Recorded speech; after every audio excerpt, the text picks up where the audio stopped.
If you could pack all of human history into 1 year, we've only been farming and eating grain since about yesterday, which is when we became shorter and fatter. We only started consuming processed vegetable oils about 10 minutes ago, which is when heart disease became our #1 killer. So after examining all this human history, the experts came to the obvious conclusion. We need to eat a lot more of these. And so they convinced us that human health depends on foods we didn't eat for more than 99% of our entire existence. How did this happen? In the 1950s, a biochemist named Ancel Keys published a study that compared heart disease and fat consumption in a half-dozen countries. The more fat, the more heart disease. The trend line was unmistakable. Just one little problem. Keys left out countries where people eat a lot of fat but have very little heart disease, like Holland and Norway. He also left out countries where people don't eat much fat but do have a lot of heart disease, like Chile.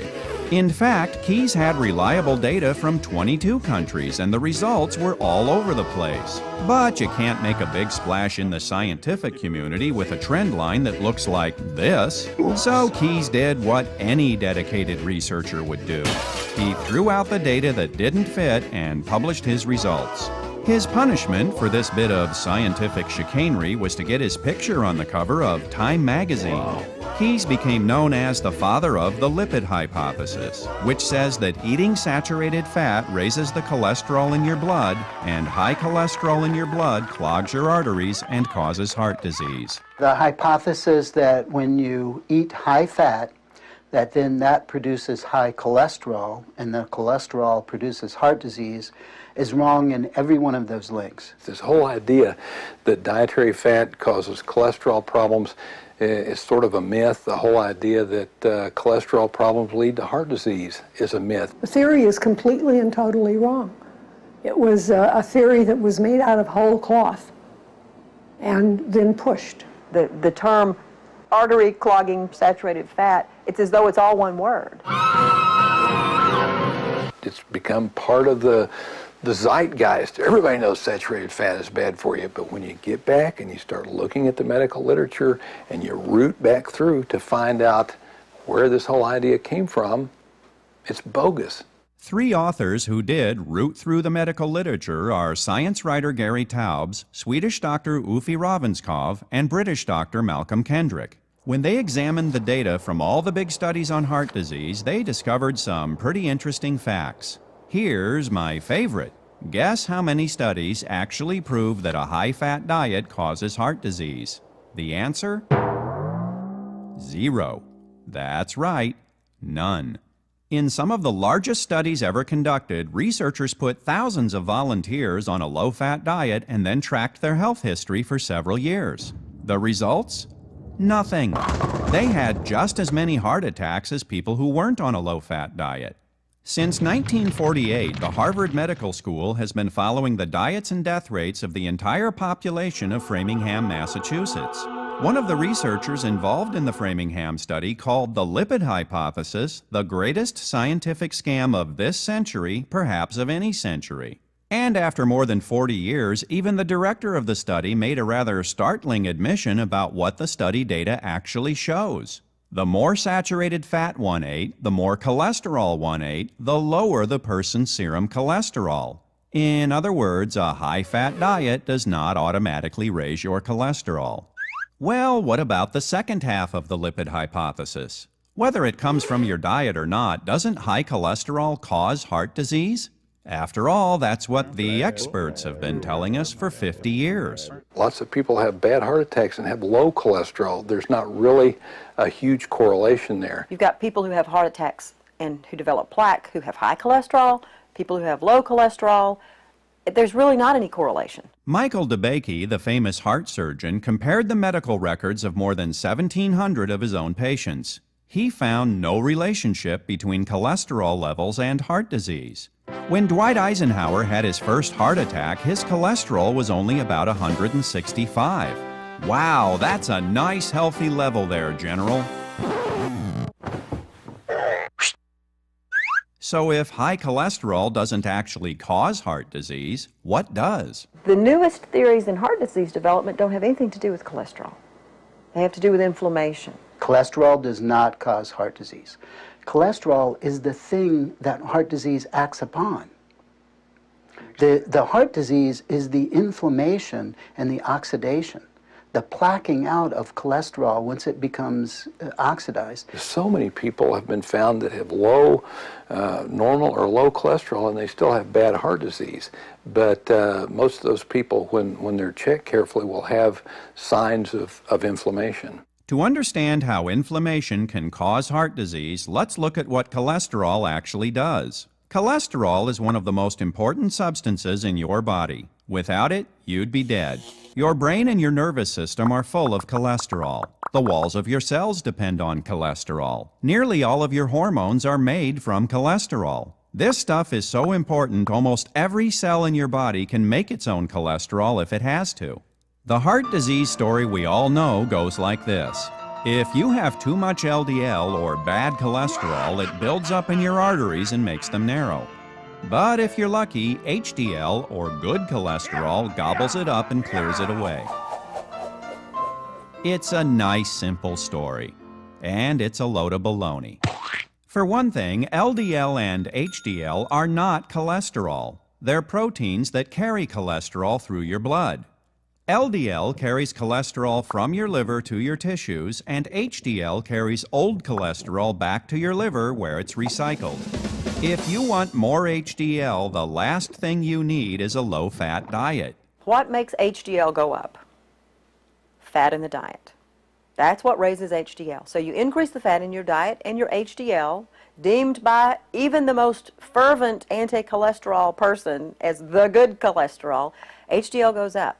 That's right. In spite of what the experts told us, 27 different studies have shown that eating saturated fat raises your HDL. And despite its bad reputation, not all LDL is actually bad. LDL comes in different size packages. They're little small, dense, BB-like packages, and they're big, round, fluffy, cotton ball-like packages. And the small, dense ones, it turns out, what's called the type B LDL, are the most harmful ones. And the big, fluffy ones aren't particularly harmful at all. Heart disease doesn't begin when your cholesterol goes up. It begins when your arteries become damaged or inflamed. LDL then does exactly what it's supposed to do. It brings in cholesterol to help the healing process. But if small LDL becomes damaged by oxidation, it can penetrate the wall of the artery. If the inflammation and oxidation continue, a plaque begins to form. Now you've got heart disease. So does a high-fat diet produce too much small LDL? Nope. Small LDL is the result of eating too many carbohydrates. That's been shown in the medical literature probably a dozen times at least in papers that reducing carbohydrate in the diet shifts from a small dense pattern to a big fluffy pattern. Having an LDL that's 120 or 130 or 100 or 145 doesn't matter as much as the kind of LDL that it is. If the numbers alone don't mean very much, then why does high cholesterol get all the blame? Research consistently shows that smoking, elevated blood sugar, and emotional stress can cause inflammation, damage your arteries, and lead to heart disease. They also happen to raise your cholesterol. So by blaming cholesterol for causing heart disease, the experts relied on logic that makes about as much sense as this. In high crime areas, there are more calls to the police. Therefore, we can assume that calling the police produces an increase in crime. To get rid of crime, the answer is simple. Stop calling the police. But in spite of all the evidence that cholesterol is just an innocent bystander, the experts keep trying to bring it up on charges. In 1988, the Surgeon General's office set out to prove the lipid hypothesis by reviewing the data from all the major studies. But after 11 years and more than $100 million, the results were not supporting the theory. So they did what any dedicated government researchers would do. They shut down the entire project, saying it was becoming too complicated. And as Kendrick, Taubes, and Ravenscoff discovered, that's been a disturbingly common pattern. Researchers routinely ignore evidence that the lipid hypothesis is wrong and sometimes even manipulate their data for the sole purpose of supporting it. What could possibly cause such rampant dishonesty? In the 1970s, the lipid hypothesis was still very much in dispute. Then a Senate committee headed by George McGovern decided to settle the issue. McGovern at the time was following the Pritikin diet and believed everyone should be cutting back on fat and cholesterol. The committee's original report urged Americans to reduce their risk of heart attacks by reducing their intake of cholesterol down to the equivalent of about 1 egg a day. But doctors took issue with that at the hearing, saying that 8 studies involving 5,000 patients failed to show hard medical evidence that diet has anything to do with heart attacks. Let's listen to that part again. 8 studies involving 5,000 patients fail to show hard medical evidence that diet has anything to do with heart attacks. I have pleaded in my report and will plead again orally here for more research on the problem before we make announcements to the American public. You know, there were eminent scientists of the time saying this is nonsense. There is no good scientific evidence that either fat or cholesterol, is at the root of heart disease. I said to the professor that I was working with, this is not right. Animal fat's not causing this, and this is not what the data says. So the McGovern staff did what any dedicated staff working for McGovern would do. They decided those scientists must have been paid off by the big bad dairy and egg industries. Well, I would only argue that senators don't have the luxury that a research scientist does of waiting until every last shred of evidence is in. They went to great lengths to overlook anything that did not fall into lockstep with that belief, and basically just unleashed what amounted to a several decade-long experiment in which all of us were unwitting participants. The McGovern Committee's report was written by a young staff member who happened to be a vegetarian and had no background in medicine or health research. The committee recommended a low-fat, low-cholesterol diet for everyone and offered some ideas that could only spring from the mind of a politician. But Senator Schweiker of Pennsylvania suggested that instead of discrediting the committee's report, the eggmen should be out developing hens that would lay low-cholesterol eggs. Soon after the McGovern report was issued, the USDA got into the act. Carol Tucker Foreman, the assistant secretary at the time, believed in the low-fat diet theory and wanted to issue official guidelines to tell everybody how to eat. To make sure she was on solid scientific ground, she consulted with Philip Handler, the head of the National Academy of Sciences. Just one little problem. Handler told her the McGovern Committee's report was nonsense. So she did what any dedicated government official would do. She ignored him, shopped around for a scientist who agreed with her, then issued the guidelines. Thanks to a handful of politicians with no background in science, the heart-healthy benefits of a low-fat diet became official government policy. And real scientists got the message loud and clear. Tell us what we already believe, or you can say goodbye to your lucrative government funding.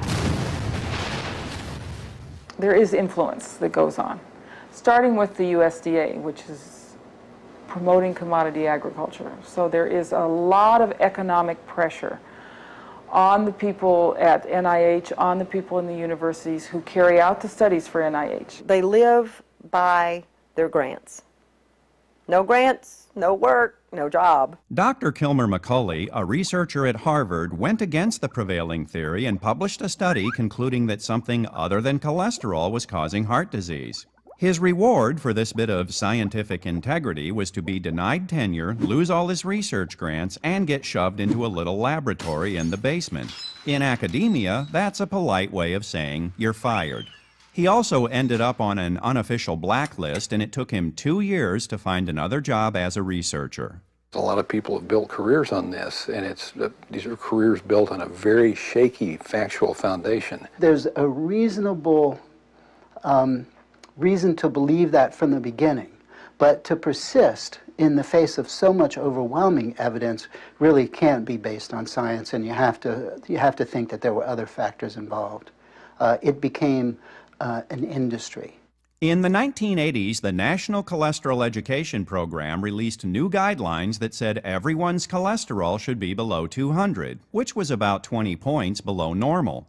And here's a strange coincidence. Most of the scientists who wrote those guidelines just happen to have a financial relationship with the companies that make cholesterol-lowering drugs called statins. Many of the studies that claimed a low-fat diet is good for your heart were funded by the American Heart Association, which earns millions of dollars licensing its Heart Check logo to healthy low-fat foods like Cocoa Puffs. If the lipid hypothesis ever goes away, that logo just became worthless. Give this another decade, and that hypothesis will be on the junk pile of history because it's not true. Okay, so maybe the lipid hypothesis isn't true. So what? What could possibly be wrong with cutting back on saturated fat and getting your cholesterol as low as possible? We now have this terrible phobia of fat, of animal fat, which the body needs to be normal, to be healthy. Your immune system is fat dependent. I mean, your brain is fat dependent. Your skin, your hair, your nails, all these things are fat dependent. Your sex hormones are fat dependent, are cholesterol dependent. They're made sort of on a cholesterol molecule. If you are elderly, over the age of 60, and if you're a woman of any age, the cholesterol is a complete non-issue. In fact, the higher your cholesterol, the longer you live. And this shows up in study after study. And yet, in spite of those studies, drugs that lower cholesterol are being marketed to women. But take a good look at that little disclaimer. If it doesn't prevent heart disease, why on earth would you take such a powerful drug? There is absolutely no benefit for women of any age in taking statins. I mean, statins are a waste of money for women. There's some real problems with taking statins. Memory loss, muscle problems, and osteoporosis in women. I mean, there are a lot of reasons that you wouldn't want to take statin drugs. And low cholesterol is a predictor for depression, suicide, violent behavior, strokes, and cancer. It's much better to have high cholesterol than lower cholesterol.